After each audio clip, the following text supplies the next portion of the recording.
로마서 제9장. 나는 그리스도 안에서 참말을 하고 거짓말을 하지 않습니다. 내 양심이 성령 안에서 이것을 증언하여 줍니다.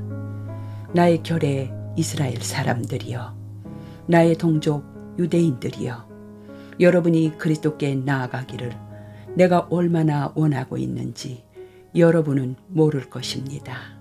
나는 여러분들 때문에 밤낮 마음이 무겁고 슬픔으로 가슴이 찢어지는 것 같습니다. 나의 파멸이 여러분에게 구원을 가져올 수 있다면 나는 차라리 그 편을 택할 것입니다. 하나님께서는 여러분에게 많은 것을 주셨습니다. 그러나 여러분은 아직도 하나님의 명령을 들으려고 하지 않습니다. 하나님께서는 여러분을 특별한 백성으로 선민으로 삼으셔서 영광의 광채가 가득한 구름으로 인도하시고 또 얼마나 여러분에게 복을 주고 싶어 하시는가를 말씀해 주셨습니다. 하나님께서는 여러분이 살아가는 데 필요한 여러 규칙들을 주심으로써 여러분에게 원하시는 것이 무엇인지 알 수 있게 하셨습니다. 하나님께서는 또 여러분에게 하나님을 예배하게 하시고 위대한 약속을 주셨습니다. 여러분에게는 하나님을 섬긴 위대한 믿음의 조상이 있습니다. 육신으로 말한다면 그리스도께서도 여러분의 동족인 이스라엘 사람이었습니다.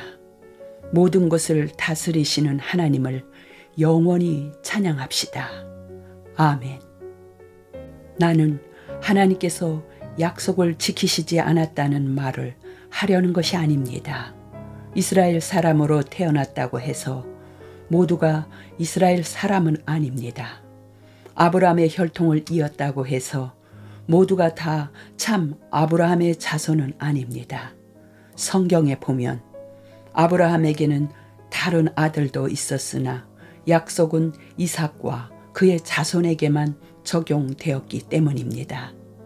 아브라함의 자손이면 다 하나님의 자녀인 것이 아니라 하나님께서 아브라함에게 내리신 구원의 약속을 믿는 사람만이 하나님의 자녀입니다. 일찍이 하나님께서는 아브라함에게 내년에 내가 너와 사라에게 아들을 주겠다고 약속하셨습니다. 그로부터 수년이 지나고 이 아들 이삭이 성장하여 결혼하였습니다.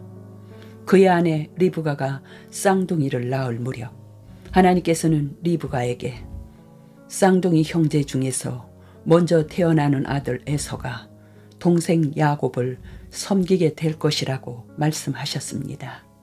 그것은 나는 너의 조상 야곱만을 사랑한다라고 기록된 성경 말씀대로입니다.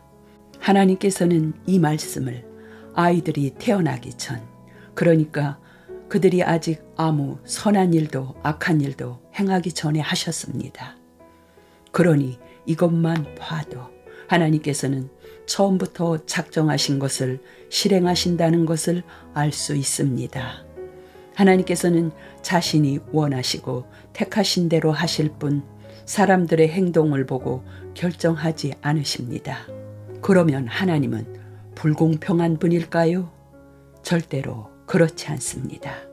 하나님께서 모세에게 나는 마음에 드는 사람을 한없이 돌아보고 어여삐 여길 사람을 한없이 어여삐 여기리라고 말씀하신 대로 하나님의 자비는 누가 그것을 얻으려고 결심했다거나 노력하였다고 해서 주어지는 것이 아닙니다.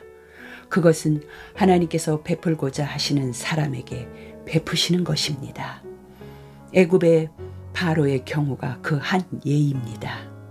하나님께서 바로에게 말씀하신 대로 애굽 왕국을 그에게 주신 것은 하나님의 무서운 힘을 그에게 보여주시는 동시에 온 세상에 하나님의 영광스러운 이름이 퍼지게 하시기 위한 것이었습니다. 이렇게 하나님께서는 당신이 원하시는 대로 어떤 사람에게는 자비를 베푸시고 또 어떤 사람에게는 완고한 마음대로 버려두십니다.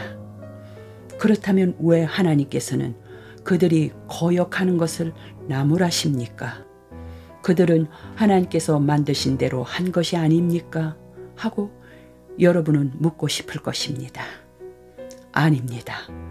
그렇게 말하지 마십시오. 감히 하나님을 비난할 사람이 누구입니까? 만들어진 물건이 그것을 만든 사람에게 왜 나를 이렇게 만들었소? 하고 말할 수 있습니까? 토기장이가 같은 진흙덩이를 가지고 귀하게 쓸 그릇과 천하게 쓸 그릇을 만들 권리가 없다는 말입니까? 멸망할 수밖에 없는 인간들에 대해서 진노와 힘을 보이실 당연한 권리가 하나님께 없다는 말입니까? 그러나 하나님께서는 이런 인간들에 대해서 지금까지 줄곧 참아만 오셨습니다. 하나님은 자신의 영광이 얼마나 풍성한가를 모든 사람이 볼 수 있도록 은총을 베푸실 권리가 있습니다. 유대인이건 이방인이건 가리지 않고 당신의 영광을 풍성하게 베푸시려고 지으신 사람들을 부르셨습니다. 예언자 호세아가 기록한 것을 기억하십시오. 하나님께서는 이렇게 말씀하셨습니다. 그때가 오면 내가 이스라엘 백성이라는 곡식의 씨를 뿌리고 몸소 그들을 키우겠다. 내 백성이 아닌 자들에게 이제는 너희가 내 백성이라고 이르겠다.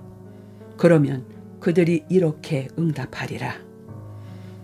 주님이야말로 우리의 하나님이십니다. 그리고 이스라엘에 대해서는 예언자 이사야가 이렇게 외쳤습니다. 이스라엘 백성이 비록 해변의 모래알같이 많을지라도 지극히 적은 수만이 남아서 그 먼 훗날 돌아올 것이다. 만군의 주 하나님께서는 그들을 소멸시키기로 이미 작정하셨다. 이사야는 또 다른 곳에서 이렇게 말하고 있습니다. 만군의 주 여호와께서 몇 사람이라도 건져주지 않으셨더라면 우리가 소돔과 무엇이 다르겠느냐? 고모라와 무엇이 다르겠느냐? 그러면 이런 일련의 일들을 통해 우리는 무엇을 알 수 있겠습니까? 바로 다음과 같은 사실입니다. 이방인들은 하나님을 찾지 않았는데도 하나님께서는 그들에게 믿음으로 죄 없다는 선언을 받을 기회를 주셨습니다. 그런데 이스라엘은 하나님의 율법을 열심히 지켜서 하나님과 올바른 관계를 가지려고 노력했지만 그렇게 되지 못하였습니다.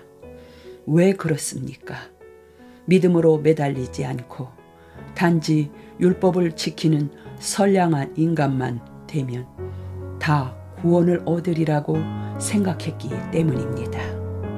그들은 예수라는 큰 걸림돌에 걸려 넘어진 것입니다. 하나님께서는 성경에 이렇게 경고하셨습니다. 내가 시온산 위에 튼튼한 주춧돌을 놓겠다. 그 머릿돌에는 이렇게 기록되어 있다. 누구든지 주님을 의지하는 이는 멸망하지 않는다.